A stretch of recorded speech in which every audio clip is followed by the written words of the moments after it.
Welcome back to Hell of a Week. I'm here with my panel, Dr. Umar Johnson, Kazim Famu Ide, and Sam Morrell. Okay. And it's time for the next topic. Good Morning America.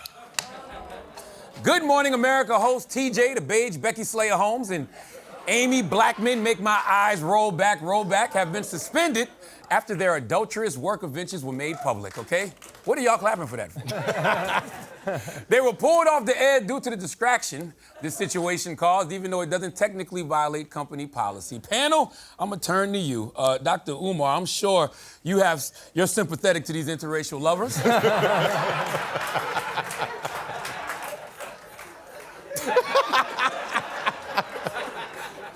Feel free to speak freely, Doctor. Yes, sir. It's a safe space. I didn't know he was against interracial, and then... I didn't say that, Sam. Nobody said well, that. it means we're both mad at Kanye, but for different reasons. Possibly. That's it? We're just gonna leave it What do you right there? think of the situation, though, Dr. Umar? Here's the situation. Okay. Statistically, more than half of all married people cheat. Mm-hmm. So unfortunately, adultery is as common as monogamy in the United States. The issue here for TJ was that he violated a sacred taboo in this country. Let's talk. Not only are you dating a white woman, you're dating a married white woman. Mm-hmm. I don't believe this punishment, as in the case of Ime Udoka, is not so much about adultery as it is about a black man not knowing his place. And I believe that they are committed to teaching him his place before this gets out of hand. Okay. I think to add to that... Real quick, I know my place. My place is in that 50% that don't cheat. Okay? Go ahead, Cass. Yeah, just to add to that, man, I think when they came on screen afterwards and they just kind of felt like, yo, y'all not gonna act like we didn't see y'all on Instagram. Like, I think that's what kind of took it over the edge. Like, I felt like if they started the show and like, there's some things out there and we want to apologize for all the people we might have hurt along the way.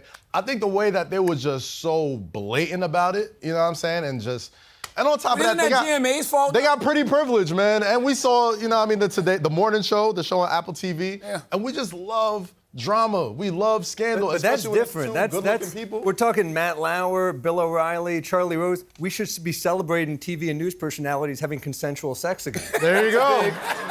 That's a big one right there. I did their show once, and they were lovely. They were laughing at everything I said.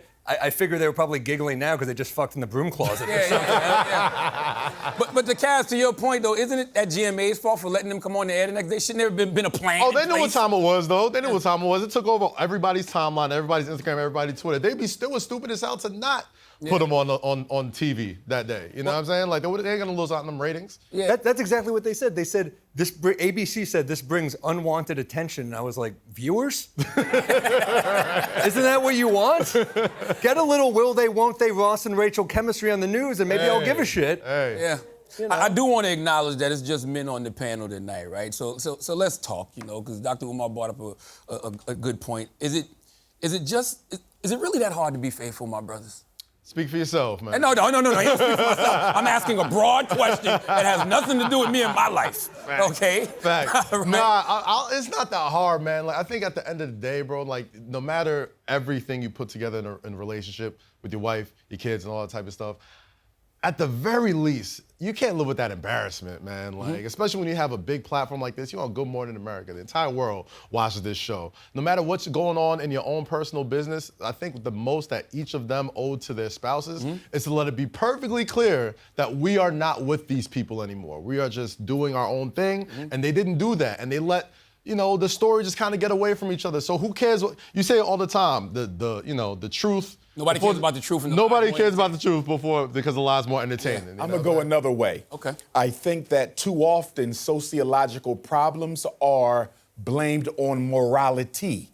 What I mean by that, when there is a lack of suitable mates in one's environment, then naturally people tend to look for what is suitable, whether or not they have a ring on their finger or not. Ooh. And if you look at communities such as the African-American community, where you have a disproportionate rate of men and women, more women than men, then you're going to see a lot more polygyny in action, although unofficial, because there's not enough men to go around. And so I think the moral argument too often is used to cover up very hardcore sociological issues that are not being addressed. Hold on, let me talk about that, because Dr. Umar, it's rumored that you have more than one wife. I don't know if that's true or not.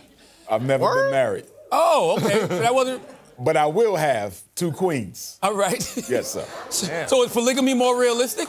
I think we have to understand that monogamy is not natural to alpha males. This is not only I'm baiting true. That's when you lost me there, man. This is not only true amongst human beings, even within the animal kingdom. Okay. The alphas tend to have more than one spouse. And if you also look at women, as much as they may chide polygyny, many women will date an alpha male with another woman if she's attracted to him. Just look at the amount of women who date married men, but at the same time say they're against plural marriage. Whenever a dude quotes the animal kingdom when he's talking about sex, that dude's fucking. Is it wrong to date people at work, Sam? I mean, I don't know. I mean, shit. I mean, I don't think this was that bad. I think they kind of got thrown under the bus a little bit. Yeah. Here's the problem. He's getting more shit. You're saying it because he's black, and like, hey, as another black guy in this panel, I gotta say, no, I think he's getting more shit because he fucked 3 people there. She had sex It with was one. 3? There was 3 people he had sex Allegedly. with. Let's say allegedly. Yeah. Allegedly. Never good when a person says that. Dr. Umar, you have a term called the snow bunny crisis. Yes, sir. Is this indeed a snow bunny crisis? Absolutely, this is the snow bunny crisis on steroids. Okay. Because it's adultery involved. Okay. What is the snow bunny crisis exactly? The Is snow it bunny kind of like crisis, bird flu? What's going on? I would say in the African American community is worse than bird flu. The snow bunny crisis speaks to a tendency of educated, well-placed, successful black men to date outside of the black community and more likely to date within the white community. Now, most black men are married to black women. I want to be clear. However, black men date outside of their community more than the men of every other community put together, which obviously has drastic consequences for the black community when you're looking at single motherhood, a lack of viable men in the community in terms of leadership and mentorship. So not only are you dating out the race, you're taking away resources from our community, i.e. your bank account, your retirement, your 501, your 401k, and everything else, because when you transition and women live longer than men, you're taking all this wealth from the black community and you're giving it to a people who have taken enough from us and you're not leaving for our own people. Woo.